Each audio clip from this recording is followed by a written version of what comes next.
최근 사이타마 현에 위치한 하토가야라는 곳에 위치한 62년 된 오래된 목조 아파트를 둘러보고 왔습니다. 하토가야역에서 도보로 13분 거리에 있는 2층 건물로 가격은 1,080만엔이었습니다. 원화로 약 1억 정도 되겠습니다. 실제로 현장에 가보니 건물의 노후화가 예상보다 심했습니다. 제가 실제 임장을 가본 물건 중에 가장 오래된 물건이 아닌가 싶습니다. 2022년에 리모델링이 이루어졌다고 해서 내부는 어느 정도 깨끗할 것으로 추측되지만 62년이라는 세월은 감출 수가 없어 보였습니다. 리모델링 내역을 보면 1, 2층 바닥을 전면 교체했고 화장실, 키친도 전부 리모델링을 완료했다고 합니다. 이 물건의 장점은 1K 치고는 각 방의 사이즈가 크다는 것입니다. 34해배 정도 될 것으로 예상됩니다. 보통 1K의 경우는 넓다고 하면 25해배가 대부분이라고 보시면 됩니다. 그래서인지 현재 만실 상태를 유지하고 있는 것 같습니다. 하지만 방이 총 2개밖에 없다는 점은 아쉬웠습니다. 제 기준으로 아파트는 최소 4개 정도의 방을 유지해야 한다고 생각합니다. 만약 방 4개짜리 수익률 10% 아파트에서 한 세대가 비어도 7.5%의 수익률을 유지할 수 있지만 방 2개인 아파트는 한 세대가 나가면 수익률이 5%로 급격히 떨어지기 때문에 리스크가 크다고 볼 수 있습니다. 이 아파트를 보러 간 이유는 제가 살고 있는 곳에서 가깝고 현재 만실의 수익률도 10%를 넘기 때문에 임장을 다녀온 것입니다. 직접 아파트를 둘러보고 주변 환경도 확인 후 구입을 해야 하나 고민하게 되었습니다. 마지막으로 확인하지 못한 사항이 있다면 토지 가격이었습니다. 최근에 거래된 토지 가격으로 면적을 계산해보니 대략 500만원 정도가 나왔습니다. 보통 이렇게 오래된 건물의 경우 토지 가격이 매매 가격의 90% 이상을 차지하는 경우가 많은데 이 물건은 토지 가격이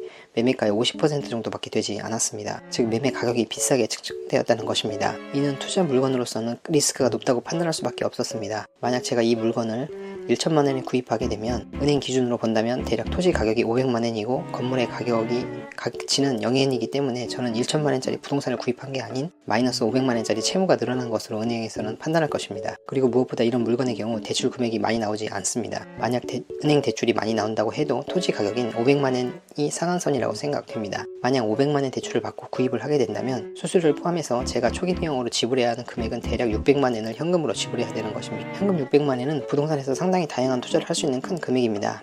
200만원 정도로 아트마킹을 내고 500만원 정도의 레버리지를 일으켜서 대략 600만원짜리 9분 맨션을 3개 정도 구입할 수 있는 금액입니다. 한동 아파트라고 해도 만약 600만원 현금 지불을 한다면 조건이 좋은 아파트라면 대략 3에서 4천만원 정도의 괜찮은 아파트도 구입할 수 있는 금액이라고 생각됩니다. 그런데 굳이 이렇게 오래된 물건을 600만원을 현금 지급을 해가면서까지 구입할 이유는 없다고 생각이 들었습니다. 지은 지 60년이 지나기 때문에 내부에 어떤 수리가 발생할지 예상하기 어렵다는 점도 리스크의 하나입니다. 결론적으로 낮은 토지 가격, 건물의 노후화, 방이 2개인 점, 대출이 적게 나온다는 것을 종합적으로 평가해서 이번 물건도 구입하지 않는 걸로 결정했습니다. 마지막으로 부동산의 단점만을 보게 되면 구매가 계속 뒤로 미뤄지게 됩니다. 냉정하게 리스크를 판단하는 것도 중요하지만 모든 일이 꼭 계획대로 계산대로 이루어지는 것은 아닙니다. 장점이 한두 가지 보인다면 용기를 내서 구입하는 것도 부동산 투자에 필요한 동력 중에 하나라고 생각됩니다. 감사합니다.